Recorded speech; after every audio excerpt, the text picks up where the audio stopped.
Hello students, तो बेटा हमारा जो प्रीवियस क्लास में जो टॉपिक कंप्लीट हुआ था दैट इज बायोटेक्नोलॉजी। बायोटेक्नोलॉजी की ब्रांचेस हमने देखी थी, बायोटेक्नोलॉजी के एरियाज देखे थे और बायोटेक्नोलॉजी के यूजेस देखे थे। ठीक है, अब वही टॉपिक हम कंटिन्यू करेंगे आगे कि ये जो बायोटेक्नोलॉजी है, ये बायोटेक्नोलॉजी का जो यूज है ये हम एग्रीकल्चर फील्ड में, कमर्शियल फील्ड में या फिर अपने डेली लाइफ रिलेटेड कैसे हम उसको परफॉर्म करें या फिर यूज करें। तो ठीक है, तो आज का हमारा जो टॉपिक है वो कमर्शियल एप्लीकेशंस देखना है। कमर्शियल मतलब हमारे फ्यूचर लाइफ से या फिर कुछ हम जो उद्योग वगैरह करते हैं, बिजनेस वगैरह करते हैं, उससे रिलेटेड जो हमारा यूज रहेगा बायोटेक्नोलॉजी का वो कैसे रहेगा, that is commercial application of biotechnology. ठीक है, अब इसमें पहला अगर हम यूज देखते हैं तो है क्रॉप बायोटेक्नोलॉजी। ठीक है, अब जैसे ही हमने बेटा क्रॉप ये वर्ड सुना तो क्रॉप वर्ड से आपको याद में आएगा दैट इज फार्म। फार्म का मतलब क्या होता है? खेती। तो खेती में आज के दिन में अगर आप देखते हैं तो जो फार्मर्स है लॉट्स ऑफ वैरायटीज के क्रॉप्स अपने यहाँ पे सीजन वाइज लेता है, लेकिन आज के दिन में ऐसा कोई बंदिश जिसको बोलते हैं हम, मतलब कॉम्प्लिकेशंस जो है वो रहा ही नहीं।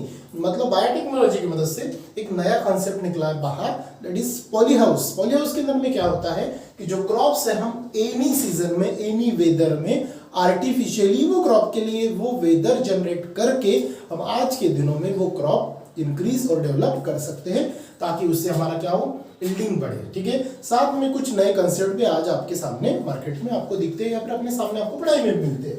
तो क्रॉप बायोटेक्नोलॉजी के अंदर में पहला आपको पढ़ना है हाइब्रिड सीड्स।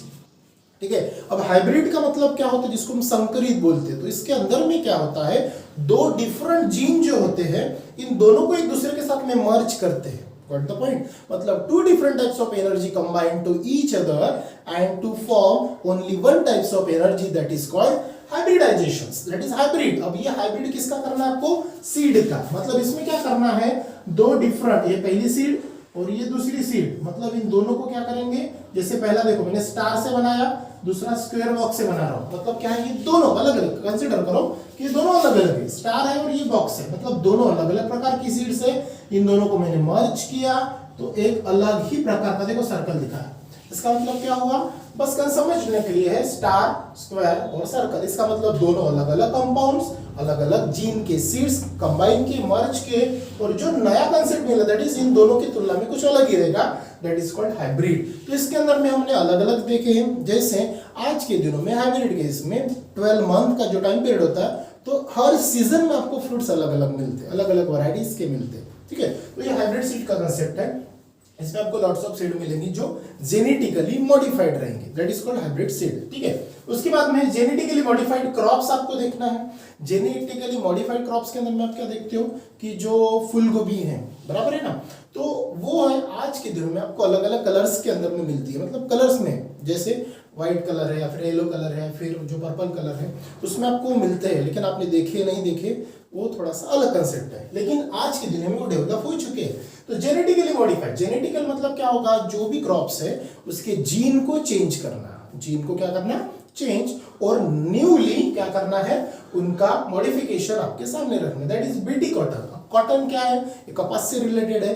तो आज के दिनों में जो बीटी कॉटन होता है, मतलब जो हम कॉटन की सीड यूज करते हैं, जो सोविंग प्रोसेस जो होती है, या फिर हम जो कोई क्रॉप की जो लैंडिंग करते हैं, मतलब फार्म के अंदर में वो सीड बुआई करते हैं, तो उस समय में सॉइल के अंदर में लॉट्स ऑफ माइक्रो ऑर्गेनिजम्स होते हैं, वो उनको किल ना करे। मतलब जब भी हम उसको सॉइल के अंदर में एम्बिल्ड करें और उसके ऊपर अगर बारिश ना हुई, 2-4 दिन अगर वो वैसी की है वैसी रही उसके अंदर में, तो वो सेम टू सेम उसके अंदर में रहना चाहिए। तो उस समय में क्या होना चाहिए कि वो सीड का इम्यूनिटी पावर अच्छे से डेवलप होना चाहिए।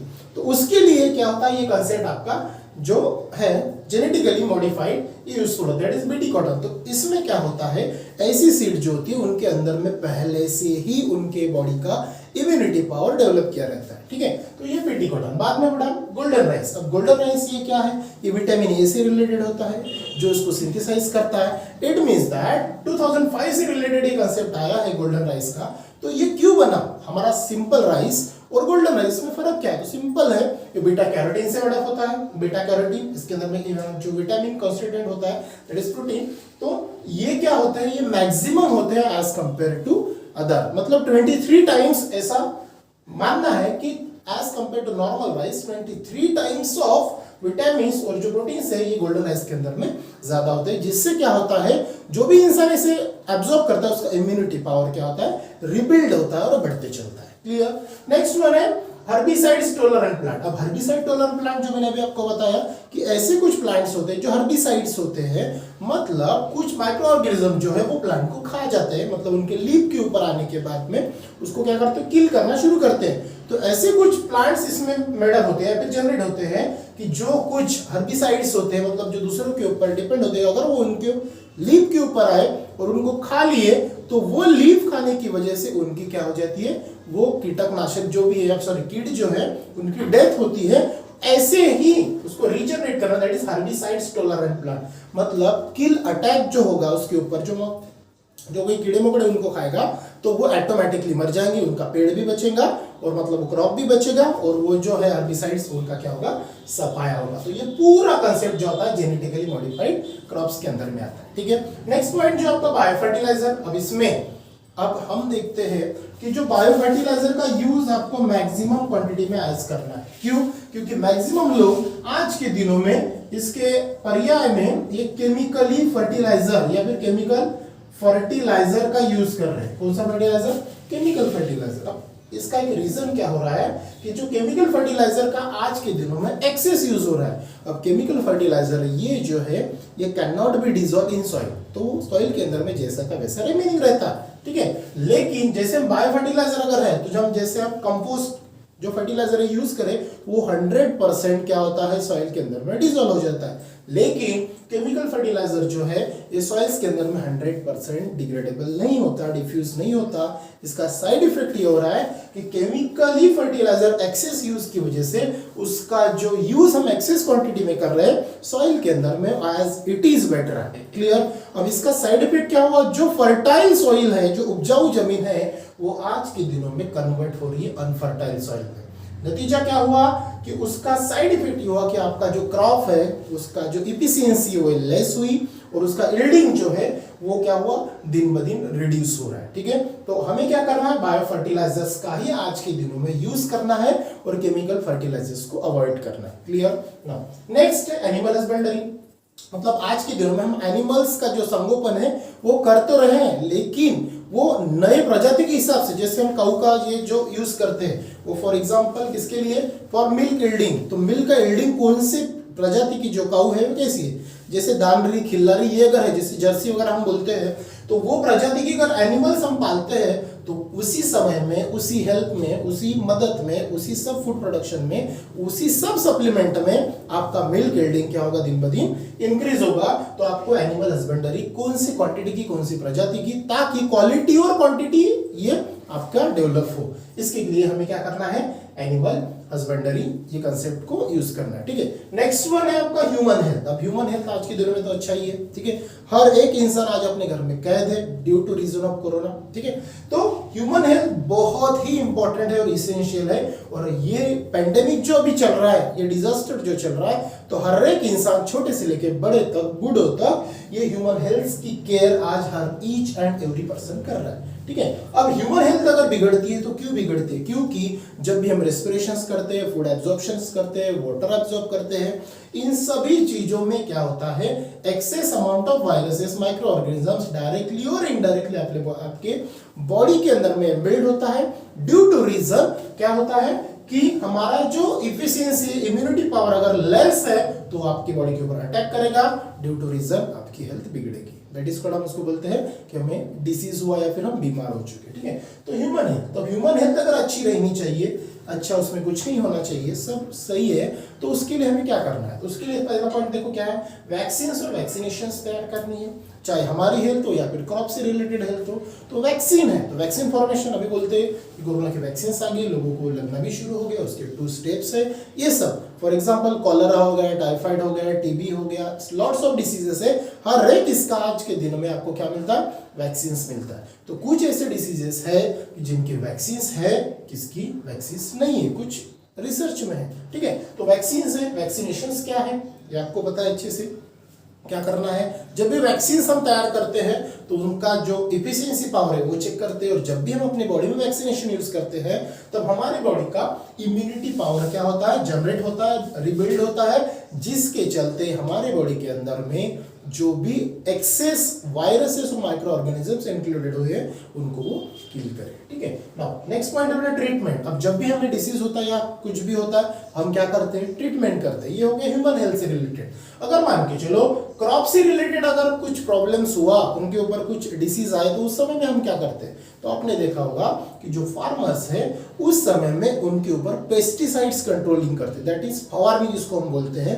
तो उसमें क्या करता है, वो लॉट्स ऑफ केमिकल्स ऐड करके फवारनी की मदद से उनके ऊपर क्या करते हैं, वो छिड़काव करते हैं केमिकल्स का, जिसकी वजह से क्या होता है, जो भी एक्सेस और अनयूजफुल वायरसेस और माइक्रो ऑर्गेनिजम्स उनके ऊपर जो ऐड हुए हैं तो उनको क्या किए, उन्होंने किल कर दिया। कुछ दिनों पहले आपने सुना होगा कि जो टिड्डियों का हमला हुआ था अपने एरियाज में या फिर पूरे एरियाज में, तो गवर्नमेंट ने एक अभियान चलाया था, ड्रोन कैमरा की मदद से उनके ऊपर केमिकल्स का छिड़काव किया था। That is called treatment. हम क्या बोलेंगे उसके, ट्रीटमेंट बोलेंगे। उसी प्रकार इंटरफेरॉन है, जीन थेरेपी है और क्लोनिंग है। तो इंटरफेरॉन में हम क्या करते हैं, तो मॉडिफिकेशंस करते हैं। ठीक है, जैसे कुछ क्रॉप्स है तो इंटरनल ही जब भी हम उसकी सीडलिंग करते हैं तो उसके बीच में ही हम उसका इम्यूनिटी पावर इंक्रीज करके ही हम उसे क्या करते हैं, सॉइल के अंदर में बिल्ड करते हैं, जिसकी वजह से आगे चल के उनका इम्यूनिटी पावर अच्छा हो और वो क्रॉप अच्छे से बढ़े।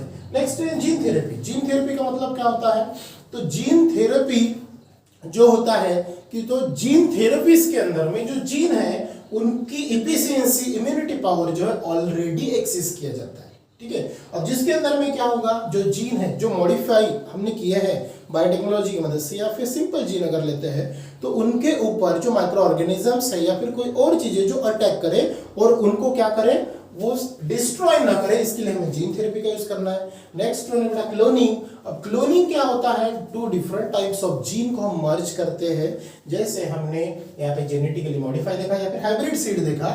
अगर ये तो हो गया सीड से रिलेटेड हाइब्रिड, अगर हम ये एनिमल से रिलेटेड करें तो हम उसको बोलते हैं क्लोनिंग। ठीक है, और क्लोनिंग में क्या करेंगे, two different types of gene उसको हम एम्बिल्ड करेंगे, नया एक जाइगोट बनाएंगे, दैट इज एम्ब्रियो बनाएंगे। ठीक है, और वो जो होगा तो ये क्लोनिंग का कंसेप्ट है, मतलब दो अलग अलग डिफरेंट कैरेक्टर्स को हम मर्ज करेंगे, दैट इज क्रोमोसोम्स को डिफरेंट मर्ज करेंगे, मतलब दोनों डिफरेंट जीन को मर्ज करेंगे और वो जो कंसेप्ट आगे मिलेगा दैट इज क्लोनिंग। तो हम इसमें देखते हैं, आपके टेक्स्ट बुक में एक एग्जांपल दिया है क्लोनिंग का, दैट इज डॉली शीप। कौन सी शीप, डॉली शीप। तो ये एक शिप बनाई है सबसे पहली, जो क्लोनिंग का जो कंसेप्ट आया था तब ये बना डॉली शिप। तो ये सब चीजें उसमें हुआ, तो इसकी efficiency as compare to other sheep जब उन्होंने देखा तो ये जो क्लोनिंग वाली जो शिप उन्होंने बनाई दैट इज डॉली शिप, तो उनके तुलना में वो बाकी की क्या थी, एक्स्ट्रा इफिशियंसी थी, मतलब इनकी तुलना में इसका जो क्लोनिंग वाला जो ऑर्गेनिज्म था, जो शिप थी, वो अलग रेजिस्टिव पावर से अपने सामने आई और उसका इम्यूनिटी पावर भी as compare to normal sheep या फिर अदर शिप, तो वो क्या थी, उसके तुलना में वो कैपेबल थी और अलग से थी। समझ में आया? तो ये था बड़ा आपका सिंपल सा topic, that is commercial applications of biotechnology. ठीक है, तो इसके आगे का टॉपिक जो है हम कंटिन्यू करेंगे नेक्स्ट वीडियोस में। So thank you.